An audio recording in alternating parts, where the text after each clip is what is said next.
Graça e paz, Igreja de Cristo. Graça e paz, meu amado irmão. Que Deus abençoe a tua vida. Obrigado por estar conosco aqui. Mais esse momento de ministração da palavra de Deus. Mais uma vez vamos estar ministrando uma carta para edificar a sua vida. Eu falo que essas cartas aqui são tão maravilhosas. Eu, na Efrata, praticamente todos os anos eu estou ministrando elas, porque são cartas que falam até o dia de hoje. Quando nós lemos a palavra de Deus, ela é uma palavra que foi escrita há tanto tempo. Todo o cânon que nós temos aqui nas nossas mãos hoje foi escrita há tanto tempo, mas foi escrita para falar da vida de seres humanos. E nós somos seres humanos, por isso ela fala até os dias de hoje conosco. Assim como hoje nós somos igreja. E essas cartas falam conosco até os dias de hoje. E vai falar com o último ser humano que nascer nessa terra, ela vai falar. Por quê? A Bíblia é atual, irmão. A Bíblia é atual. Nós podemos pegar aqui essas cartas hoje e aplicar na nossa vida. Então, prepara o teu coração. A Bíblia, ela fala para a sociedade e ela fala para nós como sociedade cristã. Nós precisamos aprender isso, que a Bíblia, ela é um ajuntamento de cartas, né? Vários livrinhos, uma biblioteca para nós cristãos. A palavra de Deus é para o seu povo. Eu sei que a palavra de Deus tem poder de transformar a vida do ser humano, e quando nós transformamos a vida de um ser humano integral, nós transformamos a sociedade também. Mas ela é uma palavra voltada primeiramente para a igreja dele, o povo de Deus. Nós não temos outra verdade. A verdade são as Escrituras. Esse é o ponto. Nós precisamos estabelecer a verdade. O que para você é a verdade? E nós, como igreja cristã, nós estabelecemos que a palavra de Deus é a verdade. E se ela é a verdade, ela é o trilho no qual todos nós vamos caminhar. Nosso trem vai correr nesse trilho. O trilho da palavra de Deus. Apóstolo, por que o senhor está falando isso logo de cara, de início? Porque é muito importante você estabelecer qual a sua crença, qual a base da sua crença. Se você tiver uma crença em coisas relativas, meu irmão, vai ser terrível. Se você tiver uma crença em algo absoluto, já vai ser diferente. Então você não vai ter mais aquela ideia de dizer assim, bom, essa verdade é relativa. A verdade absoluta, se você colocou como palavra de Deus, então toda a sua vida vai ser voltada para a palavra de Deus. O que ela diz sim é sim, o que ela diz não é não, o que passar disso é procedência maligna, como o nosso próprio Senhor Jesus nos ensinou, que a nossa palavra seja sim, sim, não, não. Amém? Então, seja bem-vindo ao nosso canal. Nós vamos iniciar agora a terceira carta, que foi escrita por João, inspirado pelo Espírito Santo, que o direcionou como escrever, dentro de uma revelação que ele teve espiritual, onde ele foi arrebatado, e ele viu o grande dia do Senhor, ele recebeu o mandamento de escrever uma carta para cada igreja. Só relembrando você, que cada carta foi escrita a uma igreja verdadeira, que elas existiram naquela época. Na época em que elas foram escritas, elas foram direcionadas aos seus pastores, uma igreja verdadeira, não é ficção não. Só que teologicamente muitas pessoas entendem, né, e eu concordo com essa visão, que ela representa, cada igreja representa um período da igreja na terra. E nós vamos ver que a igreja de Éfeso representa um tempo apostólico. Depois nós vemos um tempo pós-apóstolos, que é a igreja de Esmirna, que aí nós vamos compreender que é o período de grande perseguição, onde nós vemos a morte de Paulo sendo decapitado, nós temos a morte de Pedro. Então houve grande perseguição, só que o evangelho não parou, o evangelho continuou crescendo. As pessoas continuaram, por causa da perseguição, se espalhando por toda a terra. E nessa época aqui, compreendida como o tempo de Esmirna, um ano de 60, 68 para frente, dentro do primeiro século, vai compreender até o terceiro século, o ano de 313. Já vou explicar para você por quê. Um período de grande perseguição. Então, uma era apostólica de Éfeso, uma era pós-apóstolo, né? Pós-apostólica, né? Que é a época de Esmina. Isso não estou dizendo que acabou a doutrina dos apóstolos, é isso que eu estou dizendo. Não estou dizendo também que finalizou os 5 ministérios ali, também não estou dizendo isso.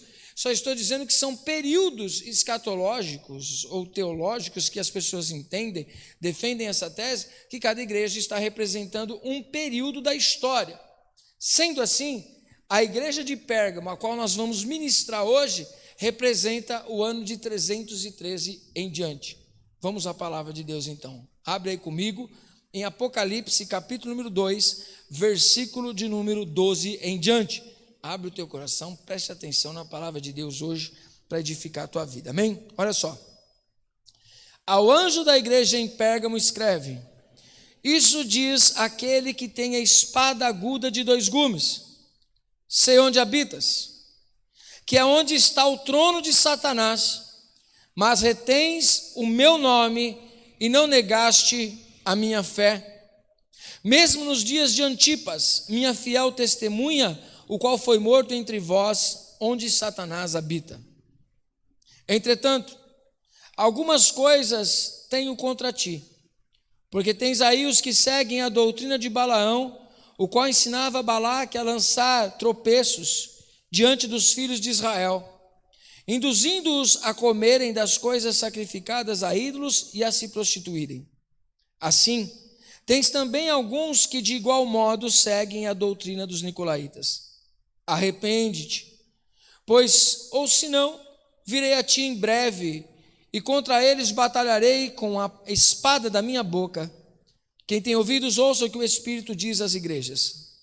Ao que vencer, darei do maná escondido, e lhe darei uma pedra branca, e na pedra um novo nome escrito, o qual ninguém conhece, senão aquele que o recebe. Amém? Vamos ao teor da palavra de Deus. Interessante, mais uma vez, como em todos os inícios das cartas, a carta é endereçada ao anjo e à igreja.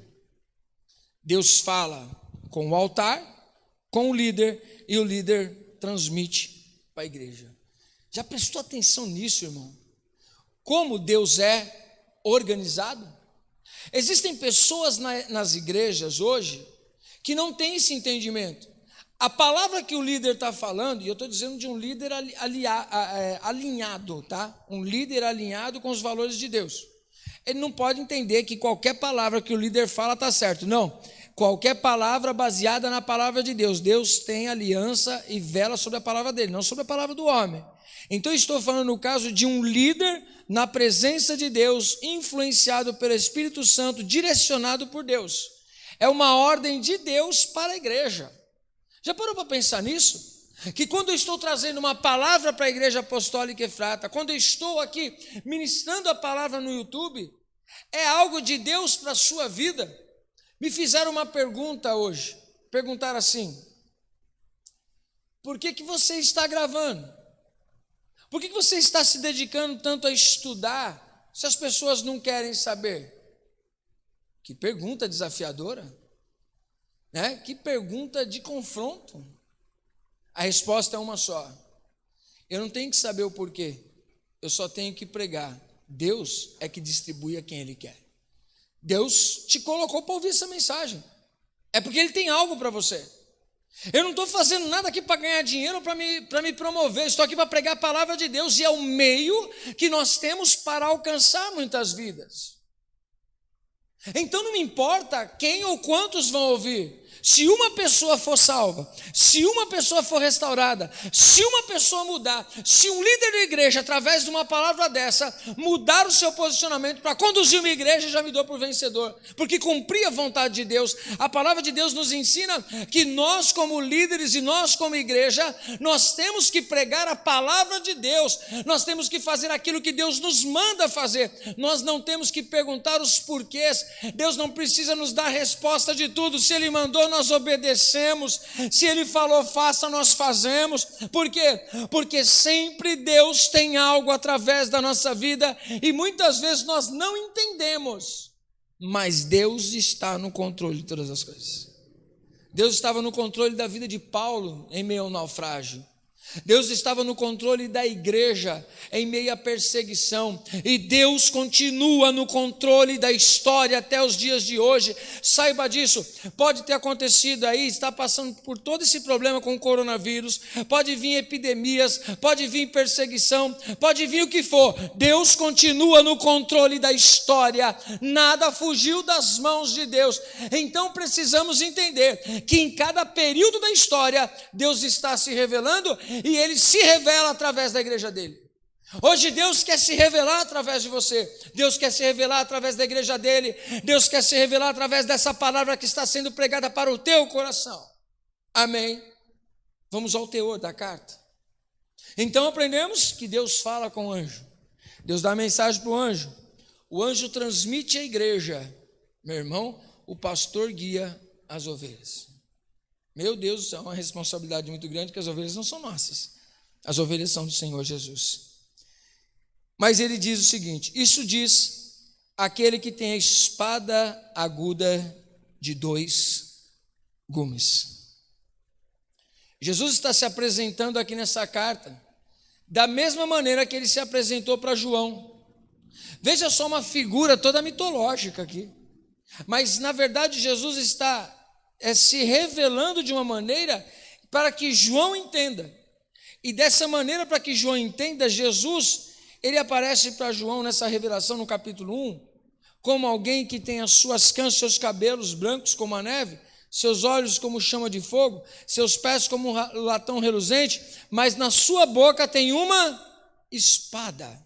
E nós sabemos, lá em Efésios 6, Paulo nos mostra que a espada do Espírito é a palavra. Então o que Jesus está mostrando para João é o seguinte: eu tenho uma espada que sai da minha boca. Ou seja, a palavra de Deus é uma espada de 2 gumes. O que significa isso? Que não tem como ela passar em algum lugar e não cortar.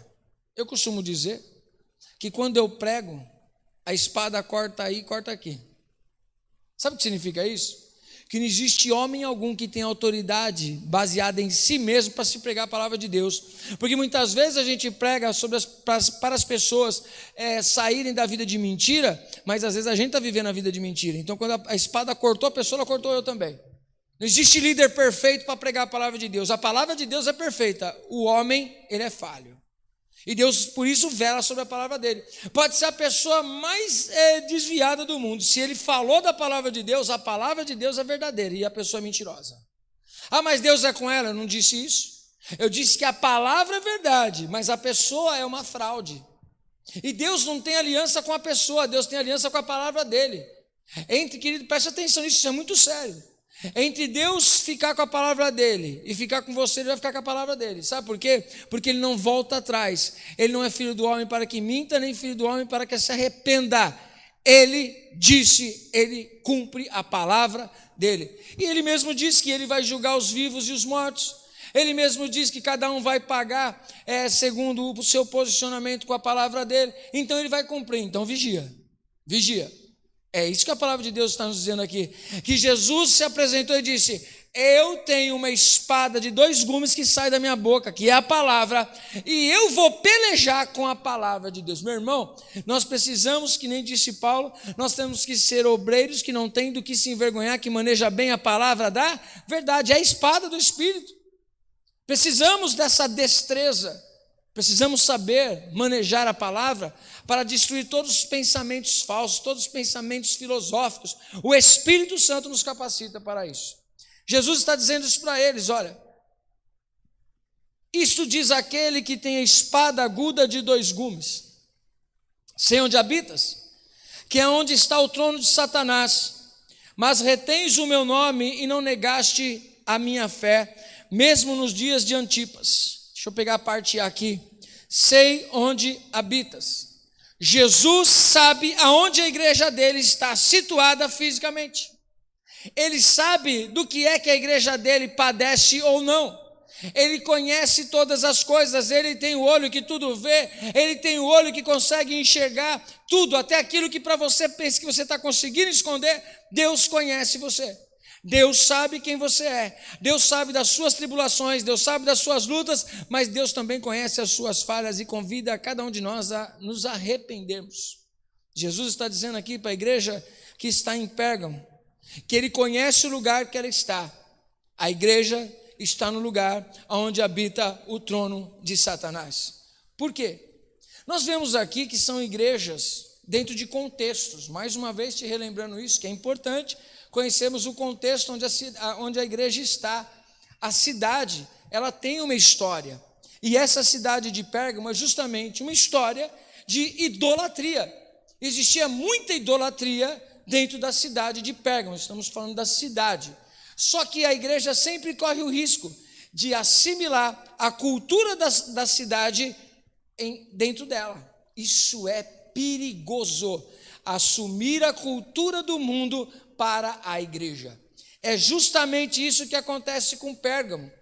Nós percebemos que essas cidades são cidades que têm uma queda muito grande por Roma, o grande poder, o grande império, o império da perna de ferro, que destrói tudo, o império que impõe a sua verdade, o império de guerra. E nós percebemos aqui que os valores que eles têm, eles querem impor sobre as cidades que eles conquistam. E essas cidades conquistadas se dobram diante desses valores que Roma quer impor. Preste atenção nessa carta, porque essa carta vai mudar um cenário que vai permear até os dias de hoje. Preste atenção nisso. Quando ele diz que ali existia o trono de Satanás, a cultura diz que ali existia um trono em adoração a Zeus, um lugar de idolatria a outros deuses, também como outras cidades, adorava-se ao imperador, adorava-se ao homem. Preste atenção que tudo isso é idolatria, tudo voltado para a idolatria. Idolatria é quando você edifica um Deus para agradar o seu próprio ventre. Então imagine como que as pessoas inventavam deuses ali. Só que Jesus está elogiando e dizendo o seguinte: eu sei que você está no lugar da onde Satanás ele domina territorialmente essa cidade, e você encontra oposição é como aconteceu em Esmirna também, oposição contra o evangelho, contra a verdade do evangelho. Só que nessa oposição, dentro da igreja de Pérgamo, existiu um homem chamado Antipas, que ele mesmo foi um dos mártires dessa igreja. Foi uma das pessoas que morreu por causa do evangelho. Segundo diz a tradição, não tem muita informação sobre ele, mas segundo a tradição, Antipas foi colocado dentro de um touro de metal aquecido para que ele morresse lá. E ele não negou a morte dele, querendo inspirar que os cristãos também não negassem, ainda diante da morte. Ele não negou o evangelho diante da morte, querendo influenciar as pessoas que ali estavam assistindo todo aquele acontecimento. Por quê? Porque se eu mato um líder, se eu faço uma pessoa sofrer, eu vou colocar medo nas outras pessoas, dizendo: olha o que acontece com uma pessoa que se levanta contra os nossos valores. Mas Antipas, segundo disse Jesus aqui, e a história também nos conta, que ele foi uma fiel testemunha. É interessante uma outra coisa que nós vemos aqui, que em Atos, capítulo 1, versículo 8, Jesus ensinou que eles não deveriam se preocupar com o tempo da volta dele. Eles deveriam se preocupar em ser testemunhas. E ele disse que eles seriam testemunhas em Jerusalém, em Judéia, em toda Samaria, em todos os confins da terra eles seriam testemunhas. Nós vemos que muitas vezes Jesus falou com Paulo através do seu Espírito. O Espírito Santo falou com Paulo e disse: importa que você esteja diante de tal pessoa, importa que você esteja em tal lugar, para que ali você testemunhe o meu nome. Eu e você somos chamados, aleluia, nós somos chamados a ser testemunhas do nosso Senhor Jesus Cristo. Aonde você passar, você levar um testemunho cristão. Como nós temos andado? Será que nós estamos dando testemunho cristão por onde nós andamos? Isso é um desafio para nós. Mostrarmos Cristo através da nossa maneira de viver. Às vezes as pessoas pensam que servir a Cristo é ter que abandonar o emprego, servir a Cristo é não casar, servir a Cristo é não ter filho. Pode ser que ele peça isso, mas servir a Cristo é poder viver todas essas coisas com caráter. É negar-se a si mesmo. Morrer para o mundo é negar essas coisas. É negar a tudo, colocando o reino de Deus como primeiro na sua vida. Isso é morrer para o mundo. Esses homens, como mulheres também, famílias, eram mortos, perseguidos, mortos por causa da sua fé, e era feito espetáculo com eles nas arenas dos leões. Fazia-se tochas humanas para iluminar a cidade com os cristãos. Tudo isso é história, irmão, não é coisa que eu estou inventando. Pesquise a história, e aí você vai encontrar o período de muitas trevas, período de muitas perseguições, período onde Nero coloca fogo em Roma e coloca culpa nos cristãos. Como líder desse motim, o próprio Paulo, que é decapitado. Os cristãos perderam o direito de adorar a Deus, adorar a Cristo, foram perseguidos, mortos, espalhados, faziam cultos às escondidas, porque se descobrissem matavam, e existem lugares até hoje que são assim. Mas é interessante, que quando eram descobertos, não negavam a sua fé e eram testemunhas. E é interessante, que tudo é batalha espiritual. Já percebeu? Aqui na igreja de Pérgamo, uma batalha espiritual muito grande de perseguição. Mas agora nós vamos ver acontecer algo aqui. Preste atenção nisso.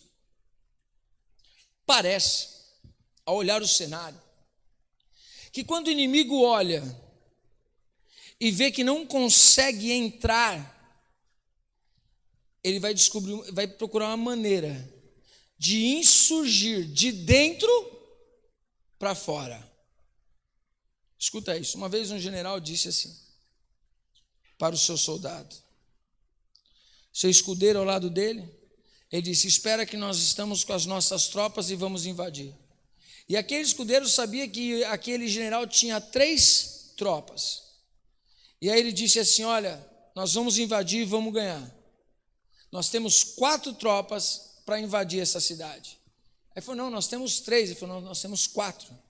Ele falou: mas eu só estou vendo 3 aqui. Ele falou assim: não, nós temos 4 tropas. Essa, e tem uma outra que está lá dentro, que de lá de dentro eles vão abrir os portões para a gente e a gente vai invadir. Se nós não conseguirmos invadir de fora para dentro, nós vamos invadir de dentro para fora. Nós vamos insurgir, é meio que o cavalo de Troia, né? A história do cavalo de Troia: leva um presente, recebe o presente dos deuses, mas lá dentro está cheio de soldado para acabar com a cidade. Satanás tem dado muito cavalo de Troia para as igrejas. Satanás deu um cavalo de Troia para a igreja de Pérgamo. E como que foi esse cavalo de Troia? Vamos lá, você que gosta de história está entendendo onde estou querendo chegar aqui. Sendo uma cidade pagã, os valores cristãos só dava perseguição. Agora começa a infiltrar na igreja o mundanismo, a idolatria ao homem. Começa a infiltrar na igreja culto a homens, aonde o poder do homem exercia sobre a vida das pessoas em nome de Deus. Vai acompanhando o raciocínio. Segundo, diz aqui também que eles toleravam a igreja. Ele não está falando da cidade, presta atenção.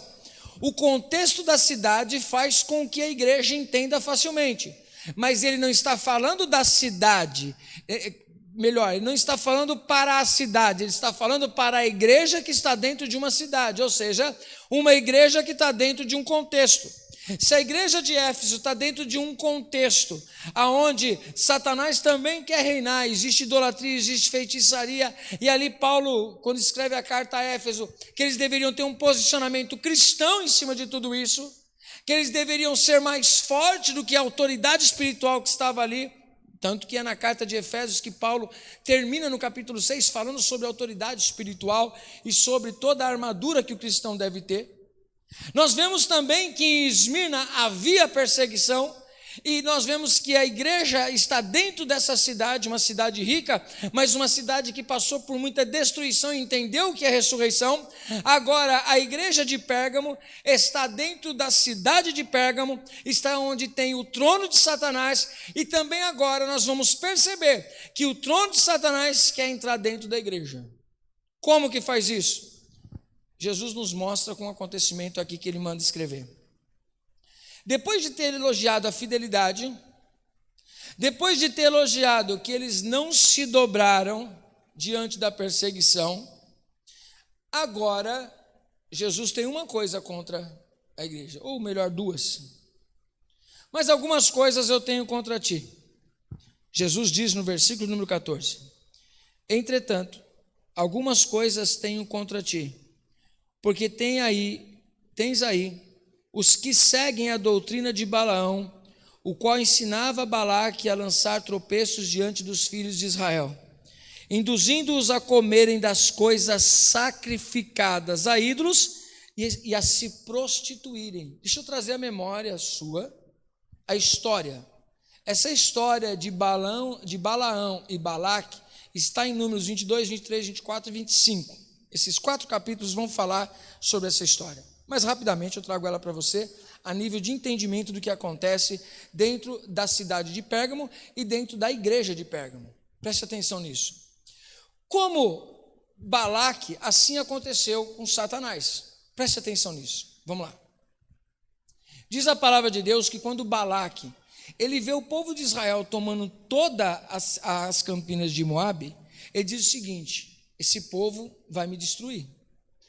Vou chamar a um profeta que por meio de encantamentos amaldiçoe esse povo. E aí ele prepara os presentes, o valor do encantamento. Aí ele foi lá e chamou quem? Balaão. Ele disse para Balaão: Balaão, vem amaldiçoar um povo que está vindo aqui cobrindo toda a planície, e eles vão passar por mim e vão me destruir. Vem aqui e amaldiçoa eles para mim, por favor, eu vou te pagar uma grana para você lançar palavras de maldição sobre eles.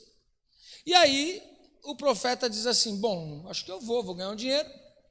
Aí Deus fala com o profeta. Que interessante, Deus fala com o profeta: não vai, porque esse povo você não vai ter como amaldiçoar. Mas como Balaão estava de olho no dinheiro, eu quero ir. Aí Deus fala: vai, então tá bom, mas só que você vai falar somente aquilo que eu colocar na sua boca. Ele falou: fechou. E ele vai no meio do caminho, e interessante que Deus coloca um anjo no meio do caminho. A mula que Balaão está em cima vê o anjo, e a mula trava. Aí nós vemos ali uma sessão espírita, irmão, onde a mula fala com o profeta. Como se deu isso? Ele espanca a mula, e a mula olha para ele e diz assim: por que você está batendo em mim? Gente, imagina um negócio desse. E o pior de tudo, ele responde. Se fosse um papagaio fala, mas mula não fala. E a mula está lá falando com ele, e ele está respondendo para a mula: é porque você não está andando. Até que ele olha para frente e vê que tem um anjo ali. E aí o anjo fala com ele: ela me viu. Por isso ela não quis ir para frente. Mas mesmo assim, ele continua obstinado, porque ele está de olho no dinheiro. Mercenário. Pessoa que quer fazer alguma coisa só por causa de dinheiro. Está dando para entender? Então receba. Aí ele vai. Chegando lá, Balaque fala: que bom que você veio, está aqui as ofertas. Vem cá, deixa eu te mostrar esse povo. Amaldiçoa eles para mim. Diz a palavra que Balaão fala assim: ó, eu vim, mas eu vou falar o que Deus colocar na minha boca. Ele falou: fechou, mas eu te contratei para amaldiçoar. De repente o profeta sobe lá no monte e diz: esse é meu povo que eu amo, eu vou abençoar eles. Aí o profeta já toma logo um tapão na orelha. Ops, como é que você está abençoando a quem você deveria amaldiçoar? Ele falou assim: mas eu disse para você que eu ia amaldiçoar se Deus deixasse amaldiçoar. A palavra que ele colocou na minha boca foi para abençoar, não tem como fazer nada. Para encurtar a história, por 3 vezes Balaque tenta amaldiçoar. Na última, na terceira, o profeta abre a boca e lança uma palavra tremenda que dá ensinamento para mim e para você. Ele diz que sobre a tenda de Israel não vale encantamento. Eu não tenho, é interessante o que ele diz assim, ó, eu não tenho, preste atenção nisso, eu não tenho como amaldiçoar a quem Deus abençoou. Preste atenção que isso é um ensinamento para você e para mim. Não tem como você e eu, como povo de Deus, sermos amaldiçoados. Quando Deus ordena a bênção, ela se instala na sua vida. Deus, ele não é menor do que qualquer outra divindade, meu irmão. Deus, ele não perdeu o poder dele. Tem muitas vezes pessoas nos dias de hoje que ficam com medo de palavra de maldição, lançar essa palavra, lançar aquilo, falar aquilo. Ei, quem está em Cristo não tem maldição sobre a sua vida. Ah, apóstolo, você não tem maldição sobre a sua vida. Todas as maldições foram quebradas na cruz do Calvário. Aquele que está em Cristo, nova criatura não vale palavra de encantamento. Apóstolo, mas fizeram um trabalho contra mim, lançaram uma palavra de maldição. Não, apóstolo, foi isso, foi aquilo. Para desse medo que inventaram o medo de Satanás. Respeite o seu adversário, mas não temas, porque maior é aquele que está contigo do que aquele que está no mundo.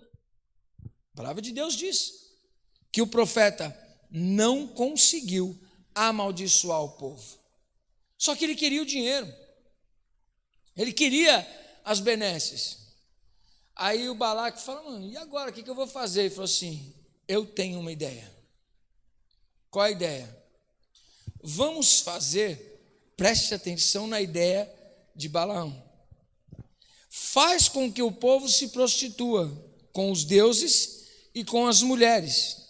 Aí então eles vão quebrar a aliança e eles vão estar amaldiçoados. Gente, cenário, você que é inteligente já está entendendo o cenário que vai acontecer no ano 313, né? Já você vai entender melhor ainda, eu vou fechar o raciocínio com você. Diz a palavra que Balaque coloca no meio do povo mulheres, leva o povo a se prostituir com aquelas mulheres e adorarem os seus deuses. O que aconteceu? Eles abriram brecha. Opa, agora pegou. Não existe maldição sem causa. Eles deram a causa, abriram a brecha e a maldição entrou e o povo foi destruído. Jesus está dizendo que existia pessoas, não na cidade, no meio da igreja, que aceitava a doutrina de Balaão. Qual é a doutrina de Balaão? De levar as pessoas à idolatria, levar as pessoas à prostituição espiritual e à prostituição física. Ou seja, as pessoas começaram a se relacionar com pessoas que se relacionavam com outros deuses, outros credos. O paganismo entrou na igreja. O que aconteceu? Um verdadeiro cristianismo, entre aspas, manchado pelo paganismo. Ou seja, juntar paganismo, idolatria, culto a homens, culto a imagens, culto a deuses, juntar para dentro do cristianismo. Sabe o que significa isso? Manchar o evangelho com uma mentira. Viver uma mentira em nome de verdade é afastar-se dos valores de Deus, apostasia. Meu Deus, como que acontece isso? Vamos lá. Por isso que teologicamente é muito interessante nós aprendermos. A palavra nos ensina, a história também nos ensina. Esse período aqui é o ano de 313. O que aconteceu com esse período?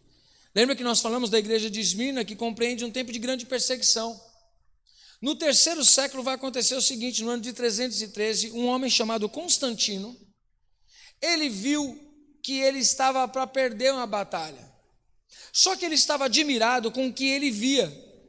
Pessoas cristãs que davam a sua vida por aquilo que eles acreditavam. Morriam na arena dos leões, perdiam seus bens, não se importavam com a sua vida, acreditavam a ponto de entregar totalmente a vida, a morte, por aquilo que acreditavam. Como ele gostaria de ter um exército de soldados assim? O que aconteceu? Ele chama os seus soldados na batalha, porque eles estavam perdendo, e diz o seguinte: tive uma visão, e nessa visão eu vi uma cruz, e nessa cruz, com um sinal, eu ouvi uma voz que disse: por esse sinal tu vencerás. Então ele colocou isso no coração dos seus soldados, colocou esse sinal nos escudos dos seus soldados, e eles venceram a batalha. Constantino olha aquilo e diz: é disso que Roma precisa. Pessoas que deem a vida por aquilo que acreditam. Nós não temos um povo assim, mas os cristãos são assim. Interessante. Vale a pena isso. Vamos fazer o seguinte: vamos liberar todas as religiões a adorarem os seus deuses. Só que nós vamos trazer o cristianismo para ser a religião oficial de Roma. Fechou? E aí ele faz o edito de Milão e diz: a partir de hoje, todas as pessoas têm liberdade de adorar os seus deuses à vontade. Só que ele instituciona o cristianismo como a religião de Roma. Só que o cristianismo puro não apoiaria idolatria, não apoiaria culto ao homem, não apoiaria jamais um poder humano para governar o que é divino. O que aconteceu? Ele misturou o paganismo com o cristianismo. Isso caiu na graça das pessoas mais influentes. O que aconteceu? Todo mundo é liberado para prestar o culto que quiser, só que agora vai crescendo uma liderança político-religiosa. Roma cresce, e você vai ver um período histórico aonde vários períodos são colocados. Por exemplo, a Maria não era adorada desde o começo, foi sendo inserida ao longo da história. O Papa também não existia desde o começo, foi inserido também. Aí ele veio a ser constituído como autoridade, como se ele fosse o sucessor de Pedro. Ele era o vigário de Deus na terra. Começou a misturar paganismo. Os cultos que eles tinham idólatra mesclaram com o cristianismo. Entre aspas, cristianismo. O que aconteceu agora? Agora é um período onde existe a contaminação dentro da própria igreja. Ou seja, ao invés de existir um cristianismo puro, agora existe um cristianismo romanizado. O que aconteceu? Fizeram com que Deus não abraçasse essa ideia de Constantino. Só que a perseguição, ela só vai mudar de nome.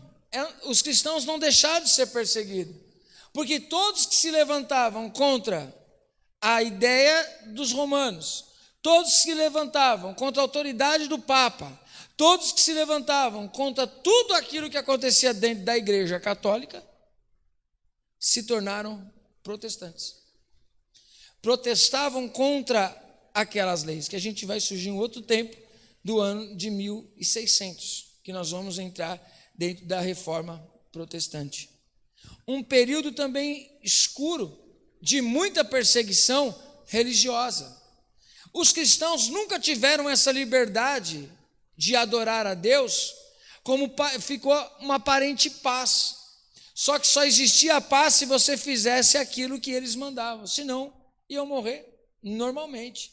Iam ser colocados numa fogueira, como Jerônimo Savonarola, como John Hus, pessoas que foram pré-reforma, que participam de pessoas que se levantam contra todas as ideias romanas. Por quê? Porque é um cristianismo paganizado. Olha o grande problema. Satanás espiritualmente enfraqueceu a igreja. Não a igreja verdadeira. A igreja verdadeira jamais se enfraquece. Porque como esses homens que eu acabei de dizer, são homens da pré-reforma, que lutavam contra aquilo que estavam dizendo. Que nós vamos ter o ápice dessa reforma em Martinho Lutero. Porque ele vai lutar contra as indulgências, vai pregar suas 95 teses na porta da igreja. Veja só se a história não está contextualizada, ou a igreja de Pérgamo não contextualiza a história da igreja. Só que tem mais. Preste atenção se não é isso que acontece, aonde o Papa se torna a maior referência, a maior autoridade para as pessoas que estão dentro da igreja católica. Aonde os bispos são a autoridade. A palavra de Deus não está mais na mão do povo, está às escondidas dentro da mão dos sacerdotes. E aí o povo leigo, como que eles vão ser fáceis de ser dominados? E aí o que acontece? Uma doutrina que apoiaram dentro da igreja, a doutrina dos nicolaítas, que é a doutrina de que dizia que no meio da igreja existia um povo e existia o sacerdote. Isso é totalmente antibíblico. E para você ver como nos dias de hoje existem muitos cultos romanizados, muitos cultos pagãos dentro da igreja, aonde dizem que o líder, o pastor é o tal, e a igreja é ralé, a igreja é qualquer coisa. A Bíblia nos diz lá em Pedro que todos nós somos reino de sacerdotes, todos nós somos sacerdotes. Imagine uma igreja que tem um pensamento assim, que tem mente de pastor, que entende que cada cristão é um sacerdote. Só que as pessoas não querem isso. Sabe por quê?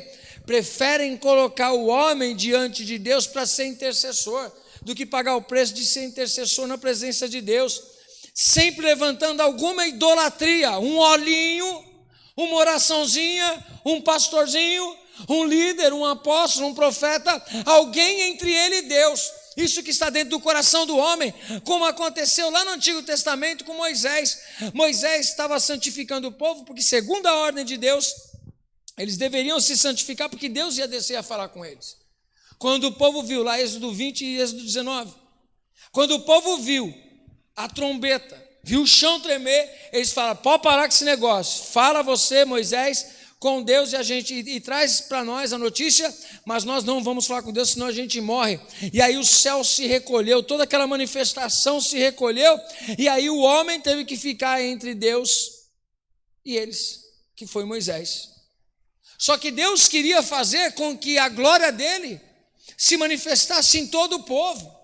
Só que como o povo rejeitou, a glória ficou sobre Moisés, e Moisés colocava um véu no rosto. Mas aí Paulo vem ensinando: nós não somos como Moisés, com uma glória transitória. Agora, sem o rosto coberto, nós mostramos a glória de Deus. Dia após dia, de glória em glória, nós vamos sendo transformados e resplandecendo no meio da sociedade.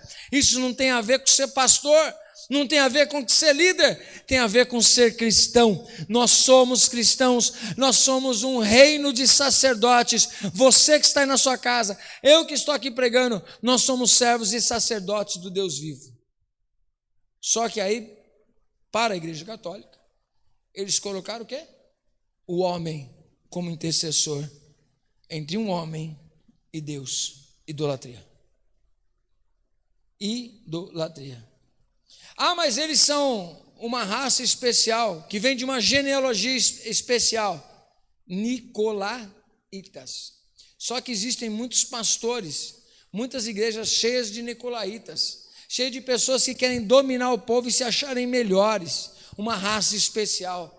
Todo ser humano é uma raça só, a raça de ser humano.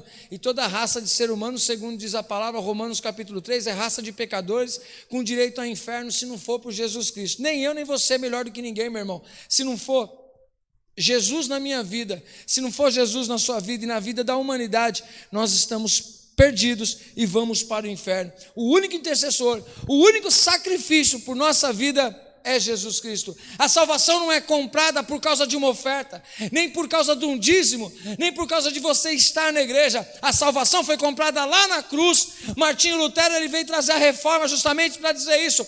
Para que esse negócio de que você vai comprar a sua salvação através de uma indulgência.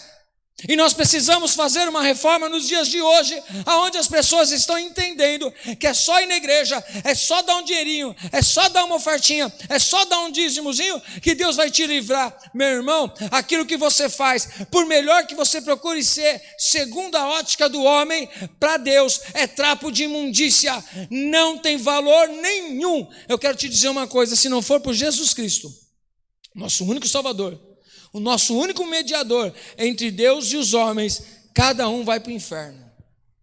Se não é Jesus, entre nós e Deus, a ponte que nos leva para o céu, esquece, todos vamos para o inferno. Só que aí mesclou. E aí, para viver o cristianismo puro, irmão, assim como esteve difícil no passado, está difícil nos dias de hoje. Você olhar para as Escrituras e ver essa verdade, onde pessoas estão procurando glamour, onde as pessoas estão se vendendo, colocando homens entre seus relacionamentos com Deus, se relacionando com a religião, se relacionando com pedras ao invés de se relacionar com Deus, que simplesmente vem na igreja uma vez por semana, ou às vezes vem uma vez por mês tomar Santa Ceia, porque não pode deixar de tomar Santa Ceia. Ei, meu irmão, qual a importância da Santa Ceia uma vez no mês, sendo que você passa o mês inteiro sem se relacionar com Deus? Qual a importância da Santa Ceia? Você está mistificando a Santa Ceia. Santa Ceia é celebração de relacionamento. Só que a gente escolhe uma vez por mês para celebrar a Santa Ceia. Isso não significa que a gente se relaciona com Deus só um dia de Santa Ceia. Um pensamento tão romanizado, que as pessoas pensam em pedir perdão antes de tomar a Santa Ceia, só porque vai tomar a ceia. É isso que Jesus espera? É isso que a palavra de Deus nos ensina? Isso é um pensamento romanizado. É um pensamento religioso. Está dando para você entender? Ah, apóstolo, mas eu não estou lá mais no meio das estátuas. Talvez você tenha estátuas dentro de você. Você tem idolatrias dentro de você. Talvez você idolatre pastores. Talvez você idolatre irmãos. Talvez você idolatre filhos, esposa. Talvez você idolatre esposo, talvez você idolatre seu dinheiro, talvez você idolatre, porque idolatria é colocar qualquer coisa no lugar de Deus. E Deus é primeiro lugar. Quando Ele é segundo lugar, o que você colocou como primeiro é o seu ídolo. Isso é bíblico. Está dando para você entender? O negócio é forte demais, irmão. E ele continua dizendo assim o seguinte, ó. Assim tens também alguns que de igual modo seguem a doutrina dos nicolaítas. Arrepende-te, pois, ou senão virei a ti em breve, e contra eles batalharei com a espada da minha boca.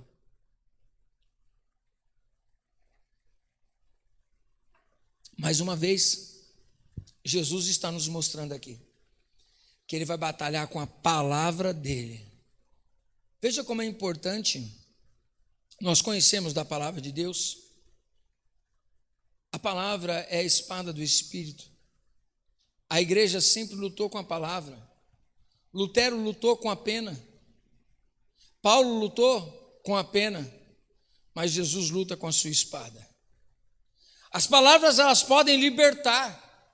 Jesus mesmo nos ensinou que nós vamos conhecer a verdade nos libertará, e a verdade é a palavra dele. É a palavra que traz libertação para você e para mim. A palavra liberta todo cristão. Então não despreze a palavra de Deus. Não adianta nada você ter uma Bíblia de estudo, não te faz entendedor da Bíblia. Você ter uma estante de livro não te faz uma pessoa inteligente ou culta. Vai do que você lê. Vai do que você absorve daquilo que você lê. A mesma coisa, uma Bíblia de estudo, ajuntando pó não resolve nada. Você precisa se relacionar com a palavra para você ter libertação. Se você ensinar a palavra para uma igreja, ela vai ser liberta do domínio do homem. Precisamos ensinar a cada cristão a ter o seu relacionamento com Deus, ao invés de ficar colocando pessoas. Eu sei do valor da oração de um pastor.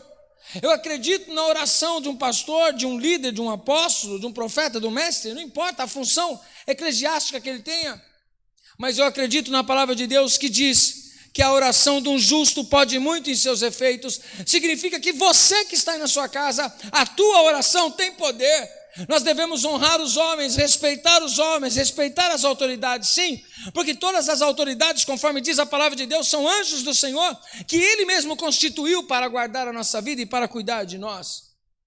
Mas nós precisamos estar aliançados com a palavra de Deus e sermos sacerdotes, termos vida de oração, de estudo da palavra de Deus. É o estudo e a prática da palavra de Deus que transforma a nossa vida. É a falta da prática dos princípios que nos leva à derrota, meu irmão. Não adianta estar na igreja orando se você não praticar. Não adianta estar lendo a palavra se você não praticar. Você precisa ouvir e praticar, porque Jesus nos ensina no finalzinho de Mateus 7, que o segredo da bela construção, e de uma construção que vai resistir nos dias de adversidade, é quem edifica sobre a rocha, que é a palavra dele. Você que acompanhou as nossas ministrações de Mateus, capítulo 5, 6 e 7, você aprendeu bastante com isso.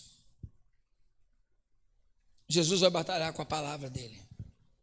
Vemos que lá em Mateus, quando Jesus foi conduzido pelo Espírito ao deserto, Satanás veio contra ele com a palavra de Deus. Ele usou as palavras do Antigo Testamento, deturpadas, mas para afetar Jesus. E Jesus também usou a própria palavra para batalhar contra Satanás. Meu irmão, você precisa da palavra, eu preciso da palavra. Nós precisamos da palavra de Deus, porque a palavra de Deus abre a nossa mente, nos alinha a verdade dele. Você e eu, nós precisamos colocar a palavra de Deus como o trilho da nossa vida, meu irmão. É um desafio, mas estabeleça a verdade, o que é verdade para você. E se a verdade é a palavra de Deus, é a Bíblia, então nós precisamos andar nela. Mas não tem mais, é a palavra de Deus para nós andarmos. Creia na palavra, viva a palavra. Se alinhe a palavra, você vai ver a sua vida ser transformada. Amém. Jesus diz assim, versículo 17: quem tem ouvidos, ouça o que o Espírito diz às igrejas. Apóstolo, por que sempre ele diz, quem tem ouvidos, ouça o que o Espírito diz às igrejas? Porque nem todo mundo que ouve, na verdade, entende. Nem todos aqueles que ouvem recebem no seu coração. Tem gente que recebe de mau grado a palavra de Deus. Nossa, gente, como está cheio de gente nas igrejas, dizendo que veio para receber uma palavra, mas quer ouvir uma palavra segundo aquilo que está no coração dela. Não a palavra de Deus, quer ouvir a palavra que agrada a ela. E a palavra é de Deus, que vai moldar você e eu, para que nós sejamos agradáveis a Deus.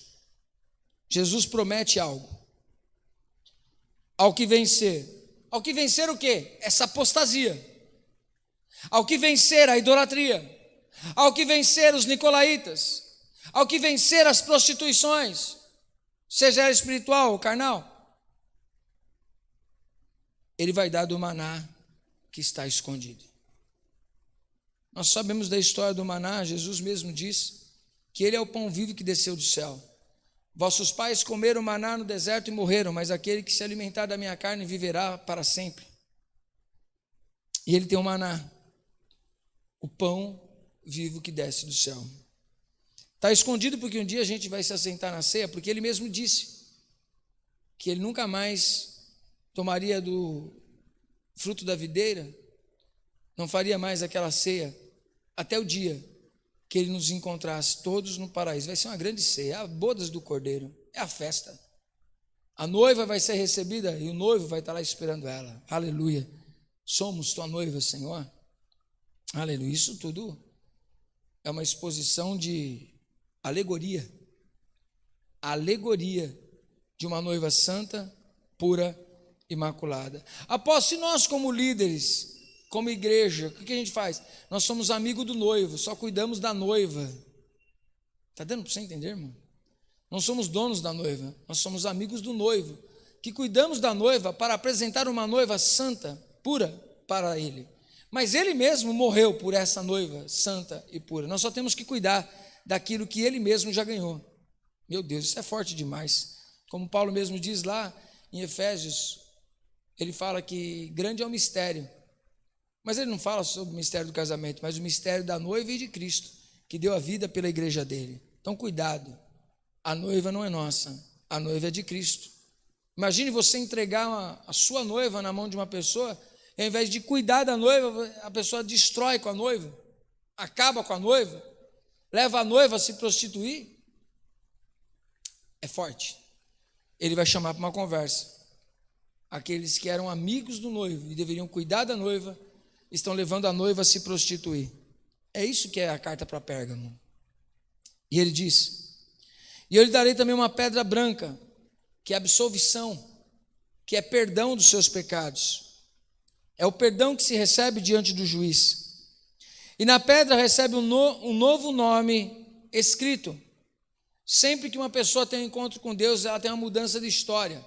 Para o judeu, quando ele tinha um nome de filho, ele colocava referente a uma situação que ele está enfrentando de dificuldade.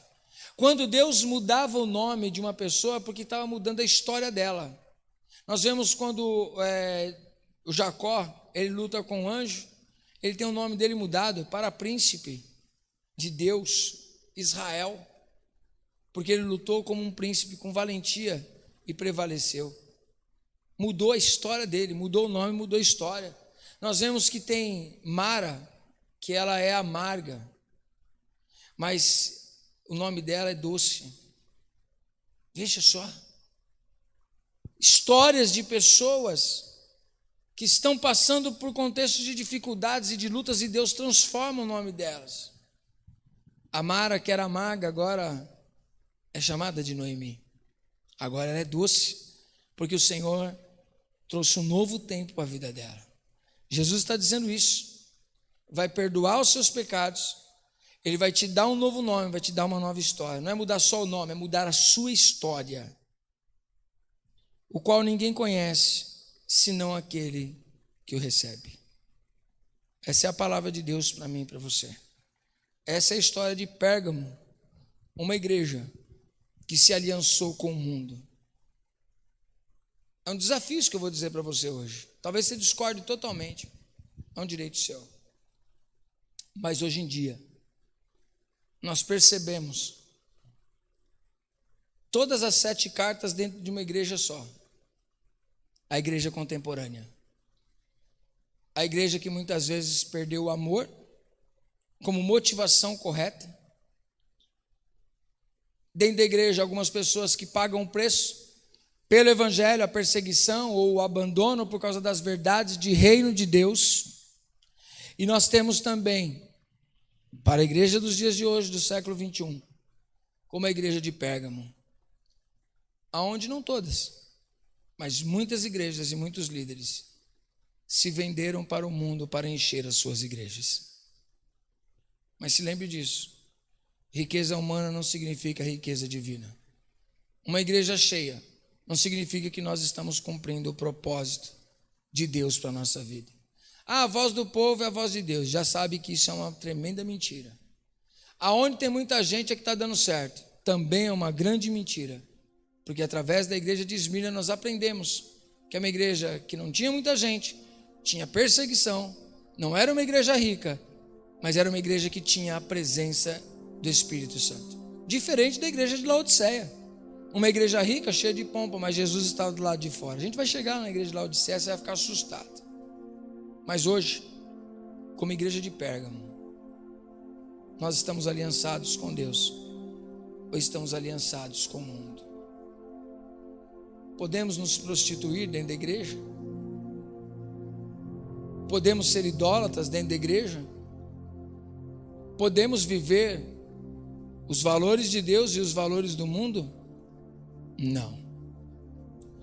Ou vivemos os valores de Deus, ou vivemos os valores do mundo.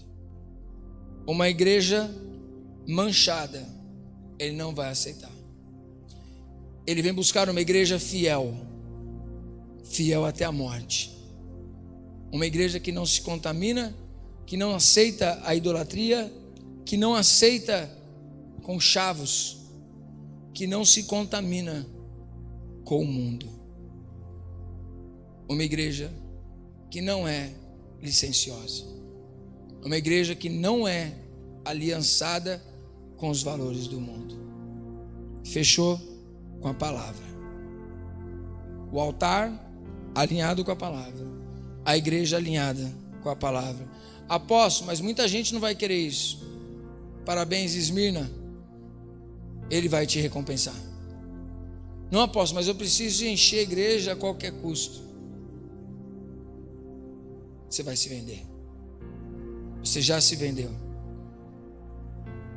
Quando Satanás ofereceu para Jesus o poder e as riquezas deste mundo, ele rejeitou. E tem muita gente querendo usar a igreja para alcançar as riquezas, para alcançar os seus projetos, fazer da igreja negócio próspero para si mesmo, em nome da religião. Precisamos lutar contra esses valores. Momentos onde pessoas querem tirar proveito da igreja, querem tirar proveito dos cristãos, querem tirar proveito da fé como um comércio. Rejeitemos. Voltemos às Escrituras. Voltemos ao tempo da Reforma Protestante, que protesta contra esses valores que Pérgamo tinha assumido. Jesus disse: eu vou lutar com a minha palavra. O altar luta com a palavra. Joelho no chão e palavra no coração é a luta de todo cristão. Seja bem-vindo ao time. Deixa eu orar por você. Você que entendeu essa palavra, recebeu essa palavra no seu coração, em nome de Jesus. Você que não se dobrou diante de Baal, você que não se dobrou diante de Mamon, talvez se sinta perseguido, abandonado, sozinho, sozinha. Mas deixa eu te dizer, o teu Redentor vive. É com Ele que você está aliançado. Apóstolo, mas é tão triste as pessoas nos abandonarem. É tão triste nós vemos esse cenário. No entanto, dias de grandes tribulações, aonde a apostasia estará acontecendo cada vez mais desenfreada, cada vez mais vai ser notório isso. Mas aquele que perseverar até o final será salvo. Seja salvo em nome de Jesus. Vamos orar neste momento para Deus te fortalecer, me fortalecer. Você que é um bom líder, você que é uma pessoa que é verdadeiramente fechada com as Escrituras, louvado seja Deus pela tua vida. Não desista, não pare. E mais uma vez eu repito, que não tem a ver com igreja cheia ou com igreja vazia. Não tem a ver com uma igreja rica ou com uma igreja pobre. Eu estou pregando sobre uma igreja fechada com os princípios. Eu vou dizer aqui para você, tem muita gente que é contra o que o Ed René falou sobre atualizar as Escrituras. Mas eu entendo que muita gente não deveria falar tão mal dele. Sabe por quê? Tem muita gente que atualizou as Escrituras dentro da igreja. Oremos. Oremos para que nós não venhamos nos desviar. Contextualizar é diferente de eu atualizar. Contextualizar é fazer o que Paulo fez em Romanos capítulo 1, onde a Bíblia interpreta a sociedade. Se nós formos interpretar a Bíblia através do olhar da sociedade, nós vamos manchar as Escrituras. E nós não queremos isso. Ele lançou fora todos os nossos pecados. Ele continua amando os pecadores, mas abominando o pecado. Então hoje, como igreja, eu falo para você de mim, que desfrutei da graça de Deus. Se Deus fosse jogar na minha cara os meus pecados, eu não estaria aqui pregando para você.